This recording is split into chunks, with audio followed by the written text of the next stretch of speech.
Young is a corrupt judge whose strings are pulled entirely by his in-laws. They run a massive, influential law firm and use him to clear any legal hurdles that threaten their business interests.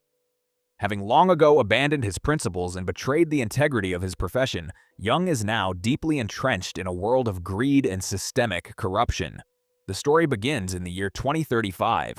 Young follows his daily routine, but at home, the atmosphere is freezing.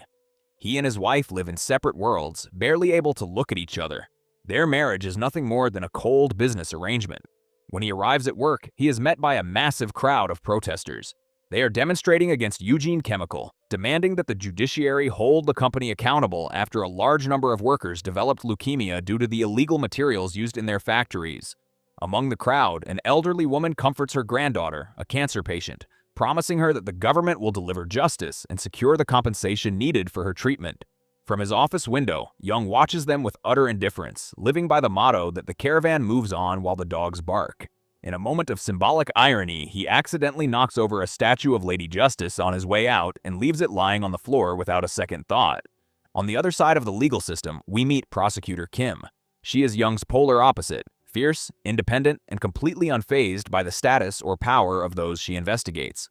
She has been targeting the corrupt S construction company since her first day on the job.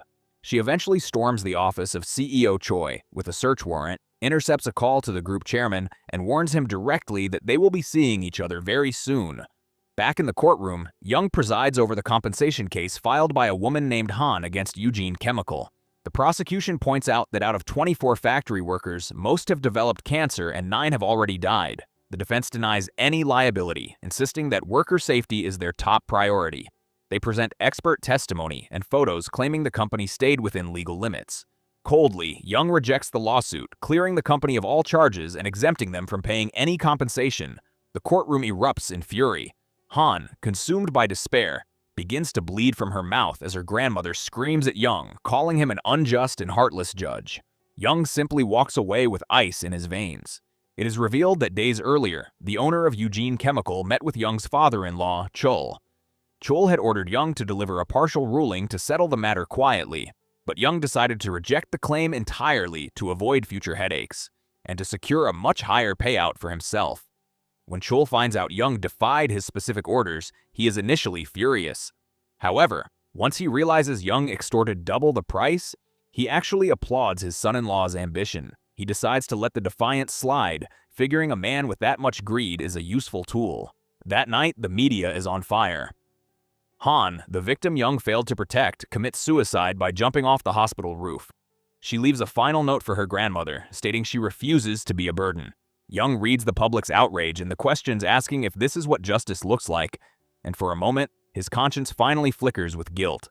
The next day, he visits his mother, who can barely stand the sight of him. She tells him she is attending the funeral of their neighbor's daughter, Han. She hints that everyone knows an unjust judge caused her death and begs Young to come and apologize to the family. Young remains stubborn, insisting he only followed the law. His mother explodes, telling him she didn't raise a corrupt man and that she will go and apologize in his name. Elsewhere, Chief Justice Kang Shin, another pillar of the corrupt system, meets with the chairman of S Construction. The chairman is panicking because Prosecutor Kim has seized his files. Kang Shin solves the problem with a single phone call to Chul, demanding that Young be the judge assigned to the S Construction case. He reassures the chairman that Young is a bought man and there is nothing to worry about. Young realizes his mother forgot her asthma inhaler and tries to chase after her. He sees her on the other side of the street, but before he can reach her, Chul calls, demanding he come to a meeting immediately. Young goes and is introduced to the S Construction chairman. Chul explains that the prosecution has documents proving embezzlement and massive money laundering. Young understands his role perfectly. Meanwhile, Young's mother arrives at Han's home to offer condolences. As soon as Han's grandmother sees her, she attacks her, screaming that her corrupt son is the reason Han is dead. She shoves the mother to the ground and humiliates her in front of everyone. On her way back, the mother suffers a sudden, massive asthma attack and collapses. Paramedics call Young from her phone, but he is too busy plotting with the corrupt group to answer. By the time he finally hears the news and rushes to the hospital with the inhaler in his hand, it's too late. The doctors announce that her heart has stopped. His mother passes away, leaving Young consumed by the crushing weight of regret. She died disappointed, seeing the son she worked so hard to raise become nothing more than a puppet for a corrupt system. Young blames himself for her death, carrying the guilt like a lead weight. Meanwhile, Chief Justice Kang Shin isn't wasting any time. He officially assigns Young to the high-stakes construction case the moment he returns from leave, ensuring their interests are protected by a man they think they own. Prosecutor Kim isn't taking this sitting down. Her team digs into Young's past, discovering a brilliant student from a poor family who didn't just marry into wealth, he was essentially purchased. For over a decade, his father-in-law Chul's law firm hasn't lost a single case because Young was always there to fix the outcome. But there's a glimmer of hope. Whenever a case doesn't involve his in-laws, Young actually rules with integrity. Kim realizes he might not be completely lost and decides to track him down. Back in the shadows, the construction company's CEO, Choi, is silenced forever. Threatened with the safety of his family, he is forced to take a suicide pill in his cell to keep the group's secrets safe. Young returns to work only to find he's been fast-tracked into the criminal division to oversee the very case Choi was involved in. He visits his father in a care home, where he hides his illicit cash and documents. Brief moment of lucidity, his father begs him to grow up and be an honorable judge. Unaware of the corrupt man standing before him, Kim confronts Young directly, challenging him to stop being a sellout. She warns him that if he betrays justice this time, she's coming for him personally. She hands him a flash drive packed with evidence of Chairman Zhang's money laundering and embezzlement, leaving the choice in his hands. The pressure becomes unbearable. Young attempts to resign, but Chul refuses, demanding he deliver the correct verdict first. Young finally snaps, declaring he's not only leaving the firm, but also divorcing Chul's daughter. After a night of self-loathing and a brutal street fight that leaves him bruised, the memory of his mother's voice finally snaps him back to reality. She didn't raise a corrupt judge, she raised a man of justice. The courtroom is a tinderbox during the construction trial. Zhang's lawyers are smug, certain that their bought judge will deliver an acquittal. Kim makes her final stand, demanding a 6-year sentence. Then, Young stands up. He shatters every expectation and his own future by sentencing Zhang to 10 years in prison and a staggering $24 billion fine. He breaks his pen, effectively declaring war on the Chief Justice and the corrupt elite. Kim watches in disbelief as the man she once despised finally finds his soul. Young visits his mother's grave, finally able to tell her he lived up to her name, but the system is already striking back. While packing his things at the law firm, he is ambushed by a masked man and knocked unconscious. He wakes up to a nightmare, blood on his clothes and a fresh corpse in front of him. In a moment of sheer panic, he touches the murder weapon, leaving his prints all over the crime scene. The victim is the very accountant who leaked the evidence to Kim. Young realizes he's been perfectly framed. He calls Kim, realizing he is now the target of the very people he just sentenced. He tries to flee, but he's already cornered. The police move in, finding the judge with blood on his hands and his fingerprints on the weapon. His fight for justice has just turned into a fight for his life. Young is officially stripped of his title and immunity. He is now just another murder suspect. During the crime reenactment, he loses his composure, screaming that he is innocent and has never even met the victim. His pleas fall on deaf ears. The news cycles paint him as a corrupt judge who killed his partner to silence him after being caught taking bribes. In the courtroom, the prosecution demands the maximum penalty. Young feels, for the first time, the crushing weight of the injustice he once inflicted on his own victims. Even his wife, Yusi, takes the stand against him, claiming he is a money launderer who threatened her with divorce when she tried to stop him. He is paralyzed with shock as she doubles down on her perjury. The nightmare continues after the trial. A henchman informs Young that his father has been kicked out of his care home and left with the homeless. He hands Young a suicide pill, ordering him to take it the moment he reaches his cell. Young realizes the true architect of his downfall is Chief Justice Kang Shin. They've even raided the secret stash he hid in his father's room. He is now completely destitute and doomed. Young is rushed to the hospital for a stomach pump, but he manages to vanish into thin air. Disguised as a doctor, he escapes through the back door and hides in the underground tunnels where the city's outcasts live. Kang Shin doesn't let him stay hidden for long. He sends the masked killer to finish the job. As Young lies dying from a stab wound to the neck, Kang Shin reveals himself. Young closes his eyes, wishing for a second chance to fix his mistakes and live a life of integrity. Suddenly, the world shifts. The sins of his past are erased as he wakes up 10 years in the past. It is 2025. He finds himself sitting in a courtroom, struggling to understand how he is still alive. He realizes he knows these events by heart. The criminal standing before him is someone he originally set free, only for the man to become a notorious killer later on. Young snaps and sentences the man to death for a simple robbery. The courtroom is stunned, but Young is overjoyed to finally have a clean conscience. He heads to the restroom and is shocked by his youthful reflection. He looks at his phone and confirms he has truly traveled back a decade. His boss, Schick, gives him a reality check with a slap to the back of the head, asking why he is handing out death sentences for petty theft. Young then spots Judge Hyuk, the man who gave him the pill in the future. Instead of attacking him, Young hugs him, realizing that without that moment, he never would have received this second chance at life. His first instinct is to call his mother. Hearing her voice brings him to tears, though he struggles to keep it together.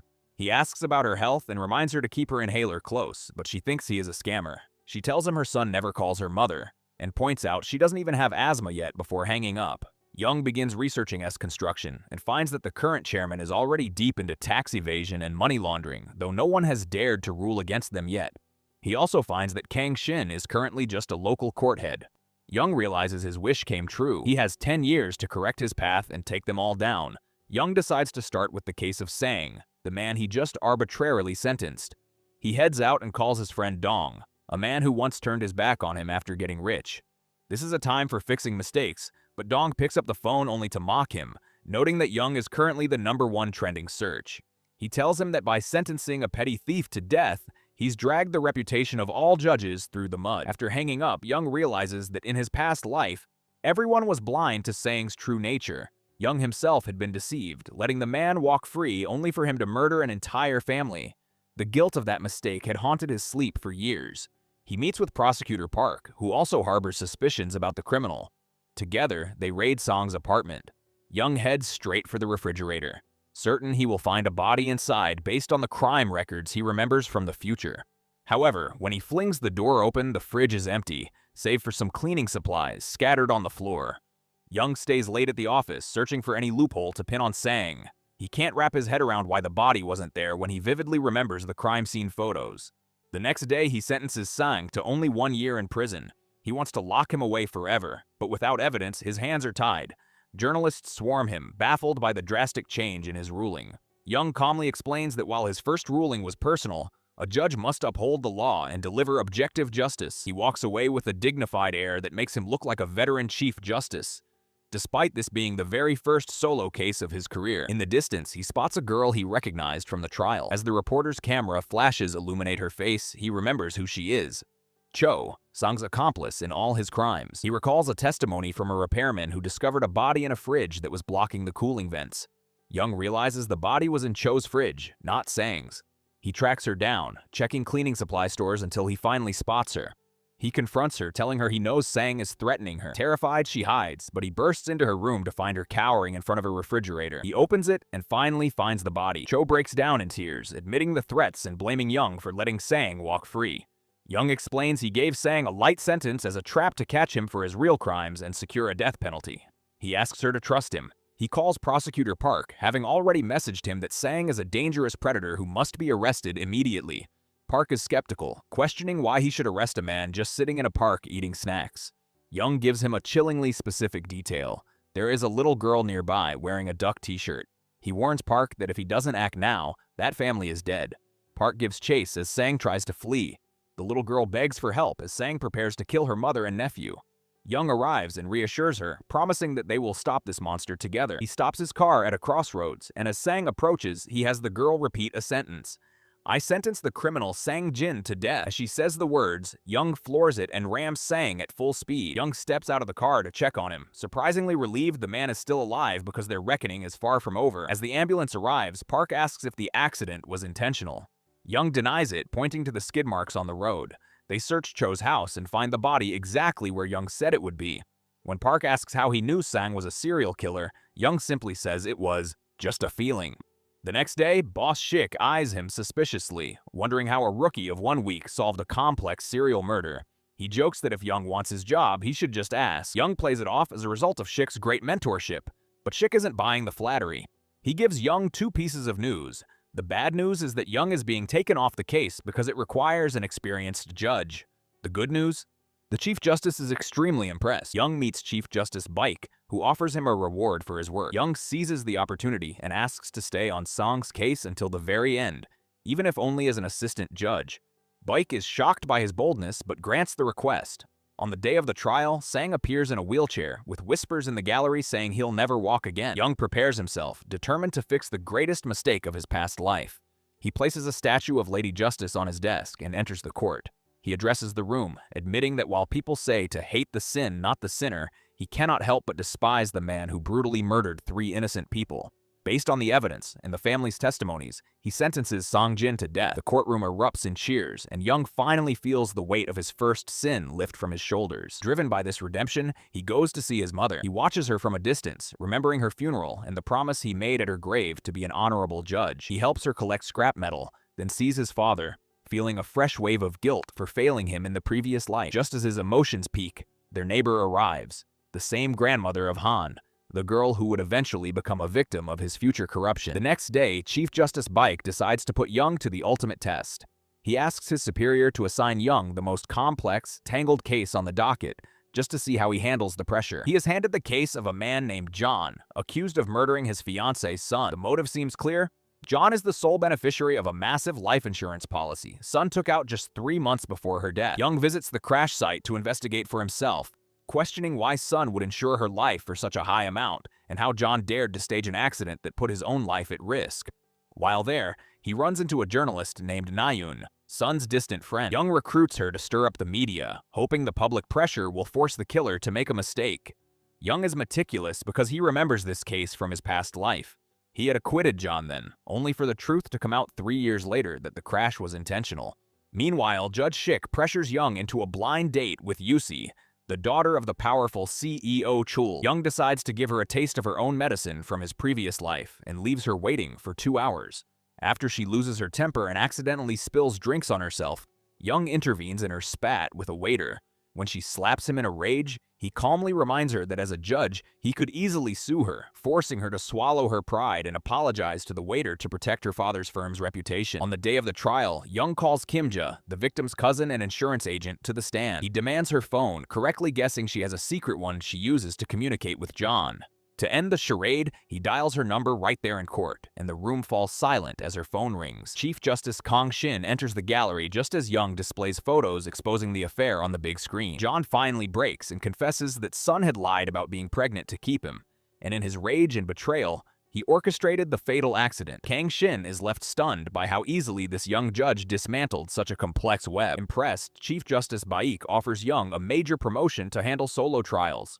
However, Young knows that accepting this gift now would eventually put a target on his back when the corrupt elite try to replace Baek in the future. He politely declines, claiming he needs more experience. Soon after, Nayun calls him for help. Her father, a security guard, is accused of stealing a safe from a mansion. Young realizes the safe contains a ledger that could bury the city's most corrupt figures, men he knows all too well. While Kang Shin sends his masked henchmen to retrieve the book, Young and Nayun rush to the scene. Young storms in, citing penal codes and his authority as a judge to rescue Nayun's father from the thugs. He pays for Nayun's broken phone but warns her not to publish the story, yet to save the other guards' jobs. He then turns to his old friend Dong, the only person connected enough to track down the ledger in the city's underbelly. A painful flashback reveals that Young's father was an unpaid worker at S Construction who was fired without his wages. In his past life, Young had unknowingly been part of the security force sent to crush a worker protest, only to watch his own father get struck down in the chaos. The police arrive and arrest the protesters, including Young's father. Even though Young is the only witness who could clear his father's name, he is paralyzed by fear and chooses to stay silent. He is terrified that if he speaks up, his father will realize he abandoned him on the ground to save himself. On the day he turns his back on his father, Young vows to become a judge to fulfill the man's only dream. He soon realizes he and prosecutor Kim share a common enemy, Jong, the owner of S Construction. Kim informs him that Jong has been taken into custody on charges of tax evasion. Young receives word from his friend that they have tracked down the person who stole the safe. When questioned about the ledger, the thief admits he thought it was worthless and threw it away. They search the dump site but find nothing, forcing them to question every scrap dealer in the area. In a stroke of luck, they find Han's grandmother, who is also a scrap seller. She found the book and, knowing Young's mother had a son who was a judge, gave it to her hoping it would be useful. Young rushes to his mother's side and meticulously reads every single page. The next day, supported by Chief Justice Baek, Young holds a press conference. He bravely threatens to expose every name in the ledger, regardless of their rank or social standing, and promises a ruthless prosecution for everyone involved in the corruption.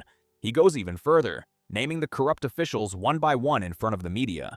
once again declaring war on the country's elite. The story flashes back to 2 days before this declaration. History repeats itself as the masked henchman attacks Young to steal the ledger. Young recognizes his assailant immediately and burns for revenge, but he knows he won't get a third chance if he fails.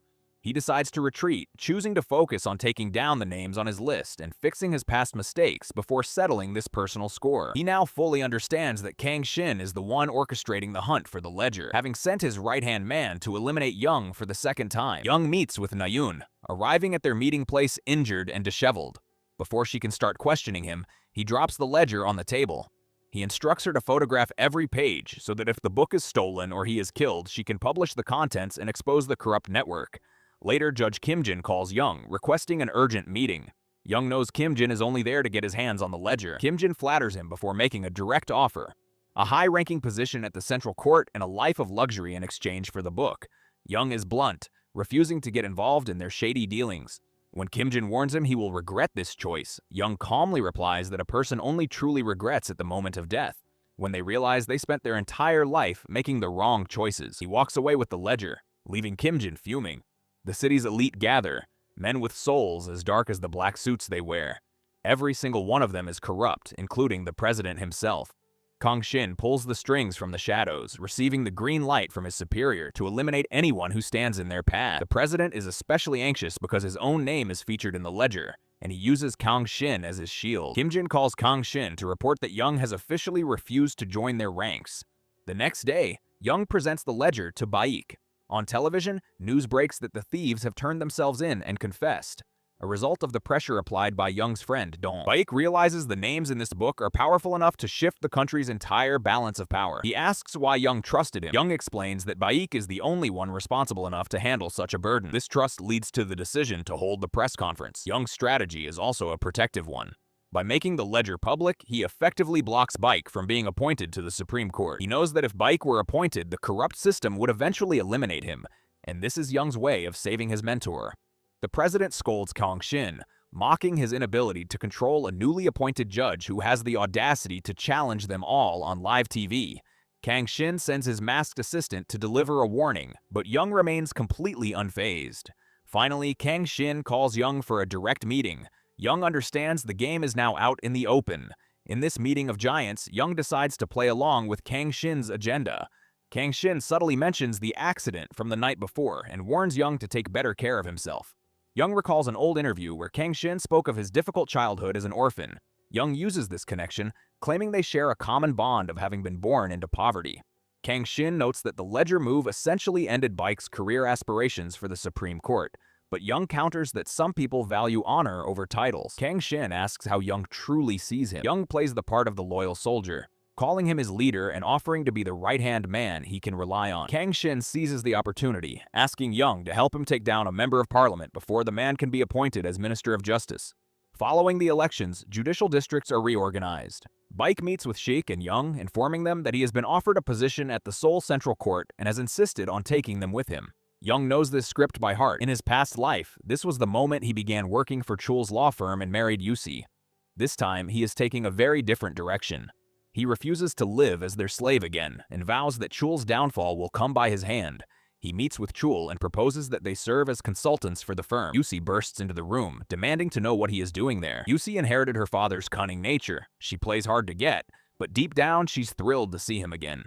Young tells her his visit is strictly professional. He wants to work with her father and specifically requests to be her personal consultant. She takes him aside, telling him to drop the act. "If you want to marry me, just ask," she says, as if the whole family is just waiting for the chance to be part of his life. Young looks at her, remembering their past life where their marriage was a hollow shell and they couldn't even stand to look at each other. He tells her he'll be in touch and leaves. The next day, Young heads to the court to start his new position. He spots Prosecutor Kim and starts to wave, but catches himself. In this timeline, they haven't officially met yet. He quickly pivots, pretending to greet a colleague instead. Meanwhile, Baek addresses the staff as the new head of the Seoul Central District Court. He gives a lecture on honor and justice, staring right at a room full of corrupt judges. Kang Shin is the star of this crooked group, looking entirely bored by the sermon. He plays along, asking for silence so the president can finish. Baek doesn't mince words. He makes it clear that he will personally crush any judge caught in corruption. Young meets with Kang Shin and explains that the sudden transfer prevented him from finishing his last task. However, He promises to eliminate Representative the candidate for justice minister, by targeting his drug-addicted daughter. Kang Shin is impressed by the ruthlessness of the plan and offers his congratulations on the upcoming marriage. Later, Baek assigns Young his most difficult case, the Namian Hole disaster. It's a sinkhole that claimed numerous victims due to gross negligence. Young accepts the challenge, vowing to meet expectations. The case involves Tamyong Construction. In the past, the corrupt mayor and a powerful gang were arrested, but the mayor ultimately walked free after paying off the victims' families. That night, Young sends Dong to a nightclub to gather evidence on Am's daughter. Dong succeeds, capturing footage of her using drugs. Young sends the photos to her father as blackmail. He then takes Yusi to see pretending he's there to pull him over to their side. He threatens to expose Am's children unless he cooperates with the law firm and withdraws from the election. Young is playing both sides, keeping Kang Shin and Shul under his thumb. After Yusi leaves, it's revealed that the blackmail was a performance. Young actually believes is the only clean representative in the district. His addicted children are his only flaw. Young knows many people want gone, especially Kang Shin and his corrupt rival Kyo. Young exposes Kyo's bribes and crimes to insisting they must stop such a corrupt man from becoming the justice minister. He reassures a worried that he won't actually hurt his children. He just used them to get his attention. Later, Young visits his parents and sees their neighbor and her daughter, Han. Han is arguing with her grandmother, wanting to work to ease their financial burden. To prevent the factory tragedy that killed her in the future, Young offers her a flexible job at Dong's supermarket. He's trying to atone for his past sins by changing her fate. The next day, Mayor Cho is confronted by families protesting the sinkhole incident. He spots Na-yoon listening to their stories and grows irritated. He calls Cho's law firm, demanding they silence the protesters and fix the case. The firm has a reputation for handling the dirtiest cases. Cho orders his assistant to handle a grieving father who lost his son and make him stay quiet. Yusi visits Young at the court, but Na-yoon arrives at the same time for dinner. It's a crowded moment, but Yusi intentionally mentions that Young has taken the Namian Hole case, congratulating him on taking his first case for her father's firm. Na-yoon is horrified, knowing the firm's corrupt reputation. She accuses them of trying to cover for the mayor and destroying the victim's chances at justice. Na-yoon leaves after a phone call, and Young follows her. Young asks where she's going. She's heading to a victim's family. He's surprised she's so deeply involved. He warns her that Mayor Cho is a dangerous man with mafia ties, but she ignores him and drives off. At the victim's house, Cho's men are trying to force a settlement. Young sends Dong, who handles the thugs in a matter of minutes. When Na-yoon arrives, the battle is already over. Young hunts down Mayor Cho himself, cornering his car until he causes an accident. He doesn't stop there. He detains him and has Dong throw him into a pit. Young sits in a bulldozer, beginning to fill the hole with dirt, ignoring the mayor's screams. He asks the grieving father if he wants revenge or mercy. The father wants the monster gone so his son can finally rest. Young commands the bulldozer, lifting a massive stone over the mayor's head. "I sentence the defendant, Cho Young-jin, to death," he shouts as he delivers the final blow. The big question remains. Will Young stay on this path of justice, holding the lawless accountable for their crimes? Or is he destined to slip back into the life of the corrupt judge he once was? This wraps up the summary of all the episodes released so far. If you'd like us to continue with the new episodes as soon as they drop, let us know in the comments below.